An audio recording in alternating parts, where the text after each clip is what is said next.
খাদিজা রাদিয়াল্লাহু আনহার সাথে রাসূলুল্লাহ সাল্লাল্লাহু আলাইহি ওয়াসাল্লামের বিয়েটা কিভাবে হয়? রাসূলুল্লাহর সাথে বিয়ের আগে খাদিজা রাদিয়াল্লাহু আনহার দুইটা বিয়ে হয় এবং ওনার প্রথম স্বামী ছিলেন আবু হালা হিন্দ ইবনে আব্বাস। ওনার পরিবার থেকে দুইজন সন্তান জন্মগ্রহণ করেন। একজনের নাম হিন্দ আর একজনের নাম হালা। এরপর উনি যখন মারা যান তখন খাদিজা রাদিয়াল্লাহু আনহাকে বিয়ে করেন আতিক ইবনে আবিদ। উনি অনেক ধনী ছিলেন, অনেক সম্পদশালী ছিলেন। উনি যখন ইন্তেকাল করেন তখন ওনাদের পরিবারে একজন মেয়ে সন্তান ছিল যার নাম হিন্দা।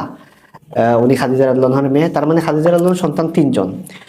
আতিক যখন ইন্তেকাল করেন তখন ওনার আসলে অনেক সম্পদ রেখে যান, কিন্তু ওনার কোনো ছেলে নাই, ওনার কোনো ভাই বোন নাই যারা তার সম্পদের উত্তরাধিকারী হবেন। ফলে ওনার সমস্ত সম্পদের উত্তরাধিকারী হন খাদিজা রাদিয়াল্লাহু আনহা। রাসূলুল্লাহ সাল্লাল্লাহু আলাইহি ওয়াসাল্লামের সাথে বিয়ের আগে খাদিজা রাদিয়াল্লাহু আনহা দুইবার বিধবা হন এবং উনি তখন এমন অবস্থায় ছিলেন যখন সবাই ওনাকে বিয়ে করতে চাইতো বিকজ অফ ওনার ওয়েলথের কারণে, ওনার সম্পদের কারণে। তো ওনার যে সম্পদ ছিল উনি এটা ব্যবসায়ের কাজে বিনিয়োগ করতেন, অর্থাৎ ওনার যে টাকা ছিল সেই টাকা দিয়ে উনি বিনিয়োগ করতেন। কেউ একজন ম্যানেজার হতো, সেই ম্যানেজার ওই টাকা নিয়ে ব্যবসা করতে যেত সিরিয়াতে, সেইখান থেকে পণ্য নিয়ে আসতো এবং মক্কায় এসে বিক্রি করতো, বা মক্কার পণ্য সিরিয়া দিয়ে যেত, ইয়েমেন নিয়ে যেত। কিন্তু দীর্ঘদিন ধরে খাদিজা রাদিয়াল্লাহু আনহা ওনার ব্যবসায় লস হচ্ছিল, অর্থাৎ উনি যেহেতু একজন মহিলা উনি পুরোটা তত্ত্বাবধান করতে পারেন না। ফলে দেখা যেত যে প্রত্যেকেই মানে লাভটা এনে দিতে পারতো না, বা ওরা আমানতদারিতা রক্ষা করতে পারতো না। এটা ছিল খাদিজা রাদিয়াল্লাহু আনহার নাম্বার ওয়ান কনসার্ন। অর্থাৎ মক্কাতে উনি অনেক পাইতেন কিন্তু বিশ্বাস করার মতো কেউ পাইতেন না। একবার খাদিজা রাদিয়াল্লাহু আনহা ওনার বোনের সাথে বসে গল্প করতেছেন। ওনার ছিল 5জন ভাই 4জন বোন। তো ওনার যে বোনের সাথে বসে গল্প করতেছেন ওই বোনের পরিবারে একজন আসে, বা ওনার কাছে একজন আসে যে আসে পারিশ্রমিক চাইতে। তারা মক্কাতে পশু চড়াইতো বা ছাগল ভেড়া এগুলো চড়াইতো, ওইটার পারিশ্রমিক চাইতে আসে। তো একজন আসে, আসার পর বলে আমরা তো দুইজন, আমি আসছি, উনি আসেন নাই, বাট ওনার পারিশ্রমিকটা আমাকে দিতে বলছেন। তখন খাদিজা রাদিয়াল্লাহু আনহার বোন জিজ্ঞেস করেন যে উনি আসেন নাই কেন? বলছেন যে উনি আসতে লজ্জা পাচ্ছেন, উনি এজন্য আসেন নাই। তখন বলে উনি কে, নাম কি? তখন বলে ওনার নাম মুহাম্মদ, এবং মুহাম্মদ মানে রাসূলুল্লাহ সাল্লাল্লাহু আলাইহি ওয়াসাল্লাম। উনি তখনও নবুয়ত লাভ করেন নাই। তখন ওনারা খুবই আগ্রহী হলেন উনি আসলে কে। খাদিজা রাদিয়াল্লাহু আনহা তখন পাশে ছিলেন, যে একটা লোক এত পরিশ্রম করলো কিন্তু পারিশ্রমিক চাইতে আসতে লজ্জা পাচ্ছে, সেই লোকটাকে। তখন প্রথমবারের মতো খাদিজা রাদিয়াল্লাহু আনহা রাসূলুল্লাহ সাল্লাল্লাহু আলাইহি ওয়াসাল্লামের প্রতি আগ্রহী হয়ে উঠলেন। পরবর্তীতে যখন খোঁজ খবর নেন মুহাম্মদ সাল্লাল্লাহু আলাইহি ওয়াসাল্লাম অনেকজন সত্যবাদী মানুষ, উনি এইরকম কাজ করেন, তখন উনি ওনাকে একটা প্রস্তাব দিলেন, তাহলে এক কাজ করেন, আপনি আমার ব্যবসায়িক পণ্যর দায়িত্ব নেন, আপনি তাহলে একবার সিরিয়া যান। তখন রাসূলুল্লাহ সাল্লাল্লাহু আলাইহি ওয়াসাল্লামের সাথে ওনার পারিশ্রমিক বা চুক্তিটা করা হয় 50%, অর্থাৎ যেটা প্রফিট হবে এটার অর্ধেক রাসূলুল্লাহ সাল্লাল্লাহু আলাইহি ওয়াসাল্লাম পাবেন এবং অর্ধেক খাদিজা রাদিয়াল্লাহু আনহাকে দিবেন। এইরকম একটা চুক্তির ফলে রাসূলুল্লাহ সাল্লাল্লাহু আলাইহি ওয়াসাল্লাম এই পণ্য বুঝাই নিয়ে উনি যান সিরিয়াতে। এবং রাসূলুল্লাহ সাল্লাল্লাহু আলাইহি ওয়াসাল্লাম যে সিরিয়াতে যান তখন খাদিজা রাদিয়াল্লাহু আনহা একজন রিপোর্টার, একজন দাসকে প্রেরণ করেন ওনার সাথে, যার নাম ছিল মাইসারা। ওনাকে বলেন যে তুমি যাও, গিয়ে ওই যে মুহাম্মদ যাকে আমি প্রেরণ করলাম তার গতিবিধি লক্ষ্য করো এবং উনি কি করেন না করেন সব কিছু তুমি অবজার্ভ করবা, আসার পর আমাকে রিপোর্টটা দিবা। রাসূলুল্লাহ সাল্লাল্লাহু আলাইহি ওয়াসাল্লাম ব্যবসা করতে যান, সিরিয়াতে ব্যবসা করেন। এর আগে উনি একবার গিয়েছিলেন ওনার চাচার সাথে, পরবর্তীতে আবার যান। যাওয়ার পর যখন ফিরে আসার পর উনি প্রফিটটা দ্বিগুণ প্রফিট দেন।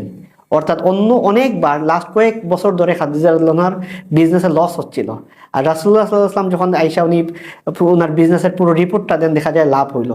তখন খাদিজা রাদিয়াল্লাহু আনহা বেশ অবাক হলেন, কারণ এর আগে তো কেউ ওনাকে লাভটা দিত না, সবাই লাভটা নিজেই চুরি করতো, এটা নিজেরা বুক করতো। এইটা দেখে খাদিজা রাদিয়াল্লাহু আনহা মুগ্ধ হলেন যে একটা মানুষ সে ব্যবসা করছে, আমি জানি না কি হলো না হলো, সে এসে লাভটা দিচ্ছে।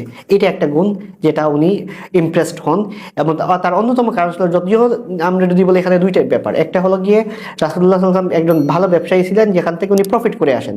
সেকেন্ড হলো শুধু প্রফিট করে আসেন না, সেই প্রফিটের ভাগটা উনি খাদিজা রাদিয়াল্লাহু আনহার সাথে শেয়ার করেন। এবং এই দুইটা গুণের কারণে খাদিজা রাদিয়াল্লাহু আনহা বলেন যে এই মানুষটা আসলেই আমানতদার, বিশ্বস্ত। তখন ওনার প্রতি ওনার মুগ্ধতা আরো বাড়ে।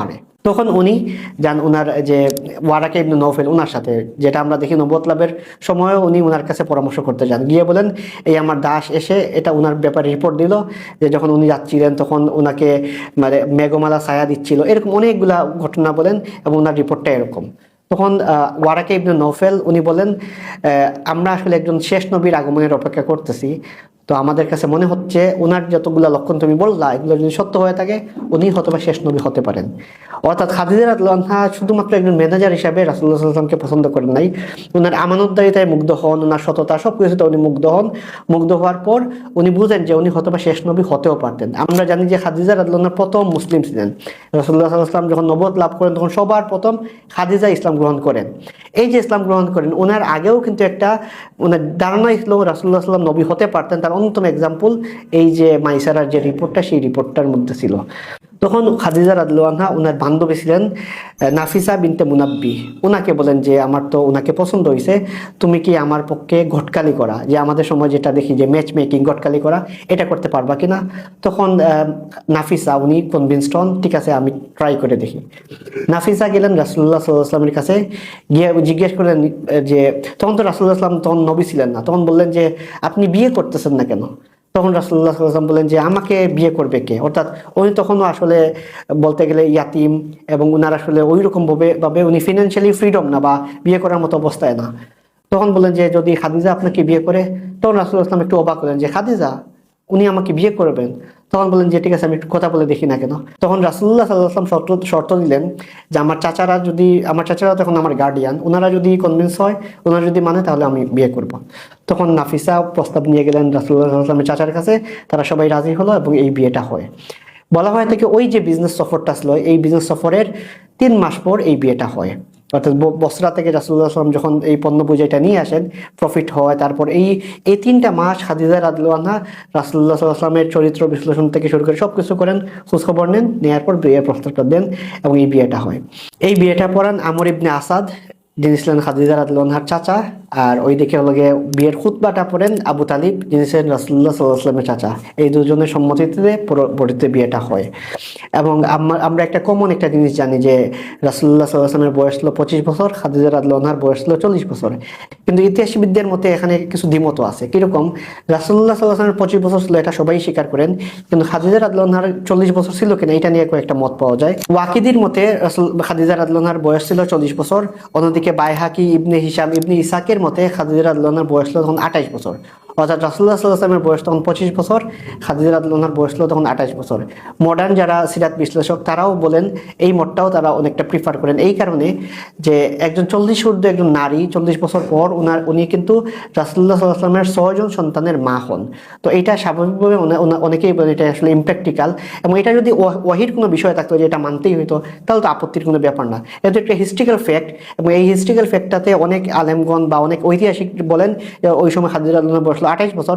অনেকেই বলেন, মডার্ন অনেক ইতিহাসবিদ, এটাই লজিক্যাল হওয়ার কথা। কিন্তু এটা আসলে ফ্যাক্টটা এত বড় কিছু না, যদি 40ও হয় 40, 28ও যদি হয় 28, এত বড় কিছু না। কিন্তু এই যে একটা মতামত পাওয়া যায়, সেটা আমরা সিরাত পড়লেই পাই। রাসূলুল্লাহ সাল্লাল্লাহু আলাইহি ওয়াসাল্লামের মোট সন্তান ছিল 7 জন, এবং 6 জন সন্তানই জন্মগ্রহণ করেন খাদিজা রাদিয়াল্লাহু আনহার গর্ভে। তার মধ্যে 2 জন ছেলে, 4 জন মেয়ে। একজন ছেলে হলেন গিয়ে কাসিম, যার নাম অনুসারে রাসূলুল্লাহ সাল্লাল্লাহু আলাইহি ওয়াসাল্লাম ডাকা হয় আবুল কাসিম। আরেকজন ছেলে নাম হলো আব্দুল্লাহ, এবং ওনারাও কিন্তু আরেকটা 2টা উপনাম পাওয়া যায়। আর বাকি 4 জন মেয়ে, যেই 4 জন মেয়ের নাম আমরা জানি, প্রত্যেকে ইসলামের যুগ পেয়েছেন এবং প্রত্যেকে ইসলাম গ্রহণ করছেন। একজন জাইনাব, একজন রুকাইয়া, একজন উম্মে কুলসুম, একজন ফাতিমা রাদিয়াল্লাহু আনহা। ওনারা 4 জন ইসলাম গ্রহণ করেন। এই 6 জনের মধ্যে 5 জনই রাসূলুল্লাহ সাল্লাল্লাহু আলাইহি ওয়াসাল্লামের জীবদ্দশায় ইন্তেকাল করেন। শুধুমাত্র ফাতিমা রাদিয়াল্লাহু আনহা রাসূলুল্লাহ সাল্লাল্লাহু আলাইহি ওয়াসাল্লামের ইন্তেকালের 6 মাস পর ইন্তেকাল করেন। এই ছিল খাদিজা রাদিয়াল্লাহু আনহার সাথে রাসূলুল্লাহ সাল্লাল্লাহু আলাইহি ওয়াসাল্লামের বিয়ে, সংসার জীবন, এবং এই সংসারের ফলে যে 6 জন সন্তান জন্মগ্রহণ করে তাদের হিস্ট্রি। এবং অন্যদিকে খাদিজা রাদিয়াল্লাহু আনহা আরো 3 জন সন্তান ছিল, আমরা আগেই আলোচনা করলাম যে ওনার 2 জন হাজবেন্ড থেকে 3 জন সন্তান ছিল, টোটাল সন্তান ছিল 9 জন। এবং এই বাকি 3 জনের মধ্যে অনেকেই বলা হয়ে থাকে ইসলাম গ্রহণ করছেন এবং রাসূলুল্লাহ সাল্লাল্লাহু আলাইহি ওয়াসাল্লামের সাহাবী হওয়ার তাদের মর্যাদা লাভ করেন। এই ছিল খাদিজা রাদিয়াল্লাহু আনহার সাথে রাসূলুল্লাহ সাল্লাল্লাহু আলাইহি ওয়াসাল্লামের পুরো সংসার জীবনের হিস্ট্রি।